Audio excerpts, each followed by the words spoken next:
இன்னைக்கு பார்க்க போறது வாசவி ஜெயந்தி மேம். ஏப்ரல் மாதம் 26ஆம் தேதி வரக்கூடிய வாசவி ஜெயந்தி. வாசவி ஜெயந்தி அப்படின்னா சில பேருக்கு தெரியாது. சோ இந்த வாசவி ஜெயந்தினா என்ன, அன்றைய தினம் பெண்கள் என்ன மாதிரி வழிபாடு செய்யறது வீட்டுல ரொம்ப சிறப்பு தரும் மேம். வாசவி அப்படிங்கிறது நிறைய பெயர் இவளுக்கு உண்டு. கன்னியகா பரமேஸ்வரின்னு சொல்லுவாங்க. ஸோ வாசவி ஜெயந்தியில் பொதுவாக என்னன்னா அவளினுடைய பிறந்த நாள், வாசவியினுடைய பிறந்த நாளை தான் வாசவி ஜெயந்தி அப்படின்னு கொண்டாடுகிறோம். வாசவி ஜெயந்தியில் பெண்கள் பொதுவாக துன்பத்தை போக்கக்கூடியவள், அந்த நிமிஷத்துல நம்மளுடைய தலையெழுத்தை மாற்றக்கூடியவள்னு சொல்றது. Super ma'am. நிறைய பேருக்கு ஸோ நல்லிமா சொல்லுவாங்க, பத்தியா நம்ம எவ்வளோ ஒரு பக்தியோட நம்ம போய் ஒரு விஷயம் செய்யும் போது எப்படி கிளிக் ஆகுது பாரு அப்படின்னு சொல்லிட்டு. ஆன்மீக பரிகார நேயர்கள் அனைவருக்கும் அன்பான வணக்கங்கள். இன்னைக்கு நம்ம யாரை சந்திக்க வந்திருக்கோம் அப்படின்னு பாத்தீங்கன்னா அஸ்ட்ராலஜர் பாரதி ஸ்ரீதர் மேடம் தான் சந்திக்க வந்திருக்கோம். வணக்கம் மேம். வணக்கம்மா மேம். நிறைய நல்ல பதிவுகள் தொடர்ந்து நீங்க கொடுத்துட்டு வரீங்க. ஒவ்வொரு நற்செயல்கள், என்ன மாதிரி பரிகாரம் பண்றது, பூஜை பண்றது, என்ன மாதிரி கோவிலுக்கு போறது, அதை தவிர்த்து பெண்கள் எப்படி இருக்கணும், எவ்வளவு போல்ட்னஸா இருக்கணும், எப்படி இருந்தா நல்லா இருக்கும் அப்படின்னு அவங்க லைஃபுக்கு ஏத்த மாதிரியான பதிவுகளும் நிறைய கொடுத்துட்டு வரீங்க. அந்த வகையில நம்ம இன்னைக்கு பார்க்க போறது வாசவி ஜெயந்தி மேம். ஏப்ரல் மாதம் 26ஆம் தேதி வரக்கூடிய வாசவி ஜெயந்தி. வாசவி ஜெயந்தி அப்படின்னா சில பேருக்கு தெரியாது. சோ இந்த வாசவி ஜெயந்தினா என்ன, அன்றைய தினம் பெண்கள் என்ன மாதிரி வழிபாடு செய்யறது வீட்டுல ரொம்ப சிறப்பு தரும் மேம். இப்ப நம்ம இந்த மாசி பங்குனி கூடும்போது காரடையான் நோன்பை பத்தி பேசணும் இல்லையா? ஸோ இந்த காரடையான் நோம்புங்கிறது ஒரு சில குலத்துல இருக்கிறவங்க செய்வாங்க. குறிப்பிட்டு பிராமின்ஸ் தான் பொதுவா காரடையான் நோன்பு கொண்டாடுவது, அந்த சரடு கட்டிக்கிறது எல்லாமே ஐயரும் பண்ணுவாங்க, ஐயங்காரும் பண்ணுவாங்க. ஸோ மற்ற கம்யூனிட்டி பீப்புள் காரடையான் நோன்பு ரொம்ப பண்றது கிடையாது. அதே போல இந்த வாசவி ஜெயந்தி அப்படிங்கிறதுமே வைசிய கம்யூனிட்டி பீப்புள் பண்ணுறது தான். இந்த ஆரிய வைசியாஸ்ன்னு சொல்கிறவங்க, அவங்களுக்கு தான் வாசவி ஜெயந்தி ரொம்ப விசேஷம். ஏன்னா அவங்களுக்கு அது குலதெய்வம். ஏன்னா வாசவி அப்படிங்கிறது நிறைய பெயர் இவளுக்கு உண்டு. கன்னியகா பரமேஸ்வரின்னு சொல்லுவாங்க. ஸோ ஆந்திரா, கர்நாடகா, தமிழ்நாடு இங்கே இருக்கக்கூடிய ஆரிய வைசிய மக்களுக்கு ஒரு குலதெய்வமாக விளங்கக்கூடியவள் தான் இந்த கன்னிகா பரமேஸ்வரி, வாசவி அப்படின்னு சொல்லக்கூடியவள். அதனால இது வரைக்கும் இந்த ஆரிய வைசியார்ல ஒரு சிலருக்கு எங்க குலதெய்வம் தெரியல அப்படிங்கிறவங்க நீங்க வாசவியை தான் கும்பிடணும். ஸோ கர்நாடகால இந்த வாசவிய கன்னிகா பரமேஸ்வரி எப்படி சொல்லுவாங்கன்னா நிமிஷாம்பா அப்படின்னு சொல்லுவாங்க. மைசூர்ல இருக்கு அந்த நிமிஷாம்பாவுடைய ஆலயம்.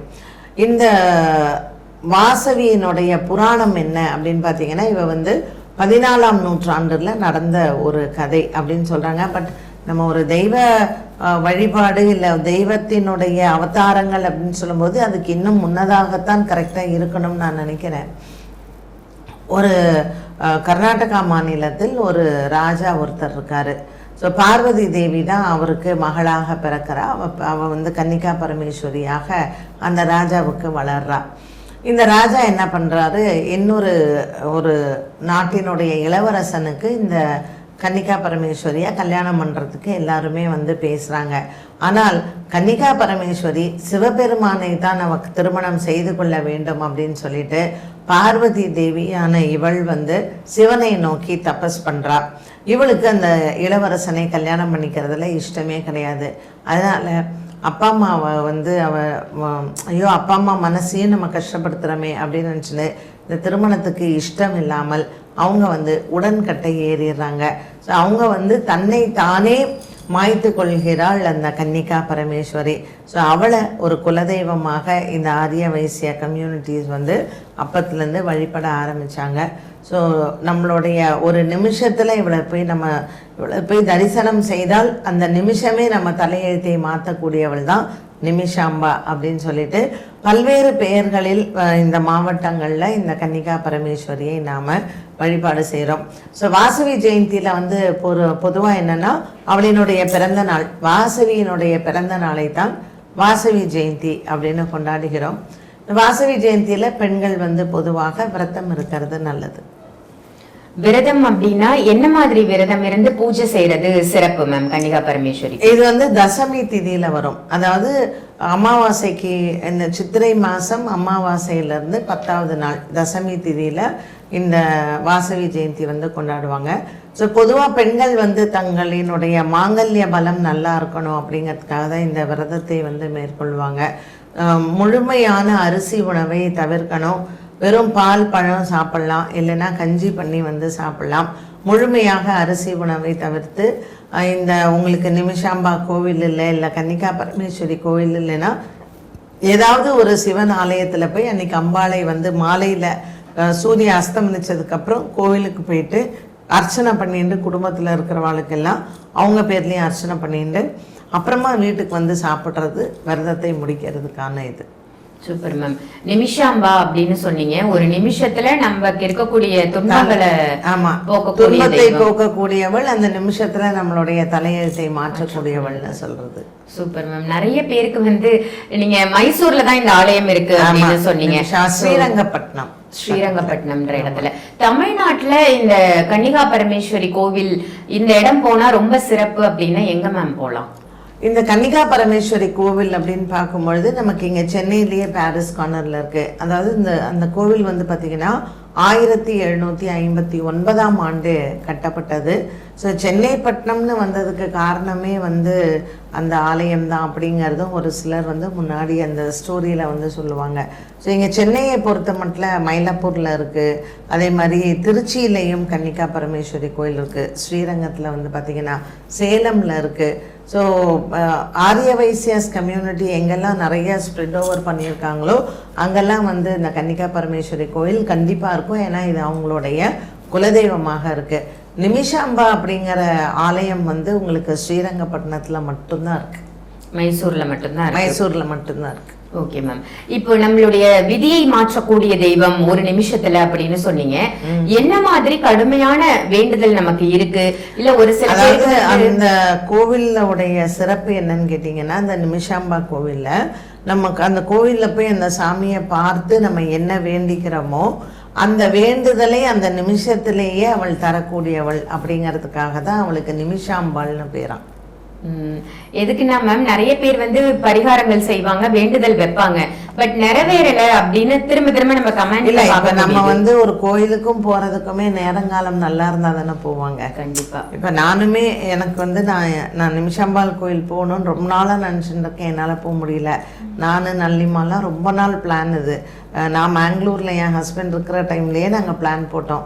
ஸோ பூர்ணிமாம்மா நான் நல்லிமாலாம் போகணுன்னு நினச்சிட்டு இருந்தோம். இன்னும் எங்களுக்கு அதுக்கான இது கிடைக்கல. ஸோ கண்டிப்பாக இந்த இயர் போகணுன்னு நினச்சிட்டு இருக்கோம். கடவுள் என்னைக்கு நம்மளை கூப்பிடுதோ அப்போ தான் நம்மளும் அந்த கோவிலுக்கு வந்து போக முடியும். அதனால் நமக்கு நம்மளுடைய பிரார்த்தனைகள் நிறைவேறதோ அல்லது நம்ம பரிகாரங்கள் எல்லாம் நிறைவேறணும்னு நினைக்கிறோமோ கடவுள் நம்மளை கூப்பிடும்போது கண்டிப்பாக நம்மளும் போவோம். நிச்சயமா மேம். ஆனா நீங்க சொன்ன மாதிரி நம்ம ஃப்ரெண்ட்ஸோட இல்லைன்னா நம்ம ரிலேட்டிவ்ஸ் நிறைய பேரோட சேர்ந்து போய் கூட்டு பிரார்த்தனையா பண்ணும்போது அந்த விஷயம் வந்து உடனே கூட நிறைவேறும். ஆமா. இல்ல நான் வந்து இப்போ எல்லாருக்குமே தெரியும், நான் நல்லிமாவோட நிறைய கோவில்கள் போவேன் அப்படின்னு சொல்லிட்டு. இந்த கடந்த ஒரு வருடத்துல நாங்கள் போய் நிறைய கோவில்களில் நிறைய பிரார்த்தனை. நல்லிமாட்ட ஒரு நல்ல விஷயம் என்ன அப்படின்னா, இப்போ நான் வந்து உறையூர் வெக்காளியம்மன் கோயிலுக்கு போகிறேன்னா நான் என்னுடைய குடும்பத்துக்கு ப்ளஸ் என்கிட்ட வந்து ஜாதகம் பார்த்து ஒரு சிலருக்கு நான் வந்து அதை எழுதுவேன். நான் நல்லிமா எப்படின்னு கேட்டிங்கன்னா ஞாபகம் வச்சுப்பாங்க. ஒரு வருஷத்துக்கு முன்னாடி கூட யாராவது அவங்கள பார்த்து சொல்லியிருந்தா கூட நினைவு வச்சுருந்தாங்க. அந்த சீட்டு வாங்கும்போதே வாங்குவாங்க. நானே ஆச்சரியப்பட்டிருக்கேன். அப்படியே உட்காந்து சலிப்பு இல்லாமல் எழுதுவாங்க. அவங்க எழுதுகிற நிறைய விஷயங்கள் எனக்கே அவங்க யாருக்கெல்லாம் அப்போ எழுதும் போது என்கிட்ட சொல்லுவாங்க, பாரடி இது சக்ஸஸ் ஆகும், ஏன்னா இது எழுதும்போது எனக்கு மனசில் நல்லா படுதுன்னு. ஸோ என் பொண்ணுக்குமே நல்லிமா வந்து நல்லா அவளுக்கு ஒரு கல்யாணம் ஆகணும், அவள் லைஃப் நல்லா இருக்கணும் அப்படின்லாம் சொல்லி நல்லிமா எழுதினாங்க. நாங்கள் வந்து என்ன ஒரு 6 மாதத்துக்கு முன்னாடி போனோம். ஒரே ஒரு வெக்காளியம்மன் கோயில் போய் எழுதினோம்.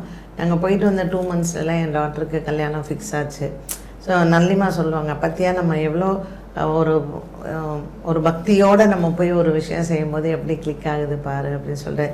நமக்கு மற்றவங்களுக்காகவும் நம்ம பிரார்த்தனைகள் பண்ணுறது கண்டிப்பாக நிறைவேறும். அவங்க நல்ல மனசோட அவங்க பிரார்த்தனை செய்யறச்சு அதில் நான் கண்கூடாவே நான் பார்த்துருக்கேன். நல்லிமாலாம் பூர்ணிமம்மா, நான், நல்லிமா, சாதனா, நாங்கள் எல்லாரும் கோயிலுக்கு போகும்போது வெறும் நாங்கள் எங்களுக்காக பிரார்த்தனை பண்ணுறதும் கிடையவே கிடையாது. அந்த அர்ச்சனைக்கு கொடுக்க போகும்போதே அவங்க ஃப்ரெண்ட்ஸு, இவங்க ஃப்ரெண்ட்ஸு, இவங்க அவங்கன்ற ஸோ கூட்டு பிரார்த்தனைகளுக்கு எப்பொழுதுமே பலம் உண்டு. சூப்பர் மேம், ரொம்ப அழகா சொன்னீங்க. இந்த வாசவி ஜெயந்தியோட சிறப்பு என்ன, நிமிஷாம்பால எப்படி வேண்டணும், நம்மளுடைய வேண்டுதலை எப்படி வைக்கணும் அப்படின்னு. நீங்களும் ஆன்மீக பரிகாரம் நேயர்கள் இது எத்தனை பேர் பார்க்குறீங்களோ கண்டிப்பாக ஒரு தடவையாவது நிமிஷாம்பாள் கோயில் போங்க. ஏன்னா எல்லாருக்கும் எல்லா டைம்லையும் போக முடியும் அப்படிங்கிறது நம்ம சொல்ல முடியாது. பட் நம்ம முயற்சிகள் எடுக்கலாம், கடவுள் கூப்பிடணும்னு நம்ம நினைக்கலாம். ஸோ இந்த வாசவி ஜெயந்தியில் நானும் பிரார்த்தனை பண்ணிக்க போகிறேன், இந்த நிமிஷாம்பாள் கோயிலுக்கு சீக்கிரம் கூப்பிடணும் அப்படின்னு சொல்லிட்டு கன்னிகா பரமேஸ்வரியை வேண்டிக்கோங்க. உண்மையிலேயே இந்த மாதிரி தெய்வங்கள் எல்லாமே ரொம்ப சக்தி வாய்ந்த தெய்வங்கள். ஏன்னா அவங்களே சிவனை தபஸ் பண்ண பார்வதி தேவி, அவ போய் ஒரு அக்னியில் தன்னுடைய மொத்தத்தையும் அர்ப்பணிக்கிறா இல்லையா, ஆத்மா அர்ப்பணம் பண்ணுற தெய்வங்கள். அதனால் அவங்களுக்கெல்லாம் சக்தி நிறையா இருக்கும். ஸோ நீங்களும் கன்னிகா பரமேஸ்வரியை போய் வணங்குங்க. முடிஞ்சால் ஸ்ரீரங்கப்பட்டினத்தில் நிமிஷாம்பாளை போய் பாருங்கள்.